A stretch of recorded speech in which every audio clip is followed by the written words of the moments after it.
Alors pour ne pas aller de travers, j'ai préféré écrire afin d'être concis et d'être clair parce qu'il est bon vraiment que je vous raconte comment on s'est rencontrés. Après le décès brusque de Maman Blanche, j'ai traversé l'une des saisons les plus sombres de ma vie. J'étais au bord de la dépression, même de l'AVC et même de la mort. Mais beaucoup ne s'en sont pas rendus compte car je faisais l'effort de rester fort pour vous encourager et pour que l'Église ne devienne pas un lieu de deuil permanent. Alors Marcelo sort enfin de son silence. Mais soyons lucides un instant. Quand quelqu'un prend du temps à préparer un discours, c'est plus un calcul qu'un témoignage. Et je tiens à préciser que je n'ai aucun souci quant à personne. Je suis là pour analyser et donner mon point de vue.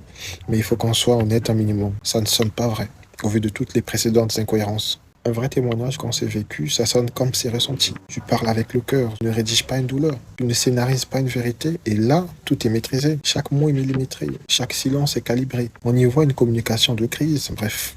Bon, écoutons la suite. La solitude, les nombreux questionnements, la douleur de mes enfants, l'innocence de mon bébé, le poids du ministère, la gestion de mes affaires, de ma maison et même de moi-même, tout cela pesait terriblement sur mes épaules. Il m'arrivait de sécher mes larmes avant de prêcher et de pleurer dans mon bureau après avoir prêché. Dans cette épreuve, le pasteur Ézéchiel Moulumba, un ami d'enfance et fils du même père spirituel, me parla un jour de sa fille Esther. Mais je lui répondis que je n'avais ni la force ni la tête à cela. J'avais même demandé à Dieu le don du célibat dans l'espoir de ne plus jamais ressentir le besoin de me marier. Mais Dieu ne répondit pas à cette prière. Ce qui m'interpelle dans cette prise de parole, ce n'est pas seulement le contenu, c'est la manière dont tout est orchestré. Chaque mot semble peser, chaque émotion soigneusement dosée, mais très peu de place est laissée à la spontanéité, à la vérité. Il aurait pu simplement dire j'ai souffert, j'ai fait un choix, j'en assume les conséquences. Tout le monde aurait compris. Mais à la place, il nous livre un récit où chaque élément sert à justifier, à couvrir, à attendrir. Il nous peint une image de l'homme brisé, accablé, poussé à bout, comme pour dire je n'avais plus le choix. Mais soyons francs. Quand on choisit de refaire sa vie, ce n'est pas un crime. Il n'y a rien à cacher, rien à déguiser. Ce que les gens attendaient, ce n'était pas un discours qui cherchait à tout expliquer. C'était juste un peu de vérité, sans mise en scène. Pas de vision pour appuyer un choix. Pas de douleur instrumentalisée pour se protéger. Juste un homme qui parle avec sincérité. Et c'est là, justement, que le malaise s'installe. Le discours ne cherche pas à éclairer. Il cherche à convaincre, à retenir la sympathie, à reprendre le contrôle du récit. Mais quand on a vraiment fait la paix avec une décision, on n'a pas besoin de tant de couches autour. On pose les faits, on ouvre son cœur et on avance. Dans cette agonie intérieure, le Seigneur me poussa à recontacter le prophète Ézéchiel, qui me donna le numéro d'Esther.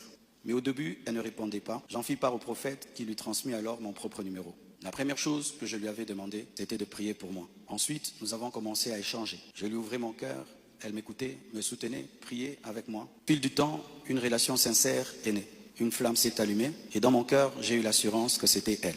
J'en ai parlé à son pasteur, à mes parents, à mes pères spirituels et à mes amis, afin de ne rien faire sans rédévabilité, conseils et prières des autres. Même mes enfants ont été associés. Ils ont souhaité la rencontrer, ce qui s'est fait selon le timing de Dieu à Bruxelles.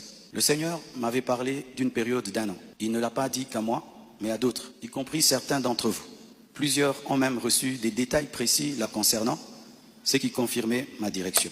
Ce qu'on comprend dans son récit, c'est qu'en plein cœur de ce qu'il appelle une saison de douleur, d'épuisement émotionnel et de fragilité mentale, il a trouvé la force non seulement d'ouvrir son cœur à une femme, mais aussi de construire avec elle une relation suffisamment profonde pour décider de se remarier. Et là, désolé, mais il y a quelque chose qui ne colle pas. Quand on est réellement au bord du gouffre, quand on est écrasé par le deuil, la solitude et les responsabilités, le premier réflexe n'est pas d'ouvrir son cœur à une nouvelle histoire d'amour, c'est de se réparer, de se retrouver, de se ressourcer.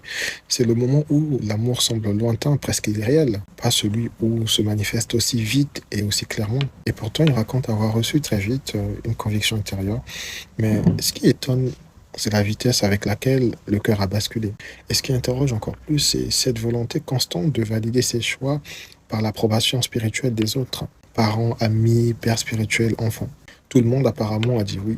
Mais personne dans ce cercle si large n'a été capable de dire « Attends, respire, prends soin de toi d'abord ». C'est à se demander si l'entourage est là pour conseiller ou simplement pour accompagner ce qu'il a déjà décidé. Et bien sûr, pour donner du poids à sa décision, on nous parle à nouveau d'un message divin, d'une révélation confirmée autour de lui, comme pour dire « Je n'ai pas juste voulu, c'est Dieu qui l'a voulu ». Et là encore, à quel moment un cœur affaibli par le deuil reste disponible pour aimer? C'est ça la vraie question.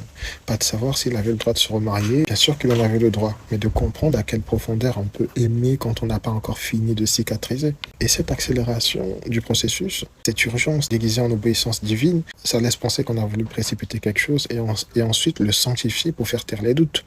Mais la vérité, c'est que quand c'est vrai, quand c'est pur, quand c'est guéri, il n'y a pas besoin de prouver. L'amour se voit dans le temps, dans la cohérence, dans la paix. Vous savez, on est dans un temps où le mensonge ne tient plus. Tout ce qui est faux est en train d'être exposé à la lumière. L'ère du Verseau. Les faux pasteurs, les faux spirituels, les fausses amitiés, les fausses histoires d'amour. Et les politiciens et les manipulateurs, tous tombent. Pas parce qu'on les attaque ou on les combat, mais parce que le temps de la façade est terminé. Aujourd'hui, si t'es pas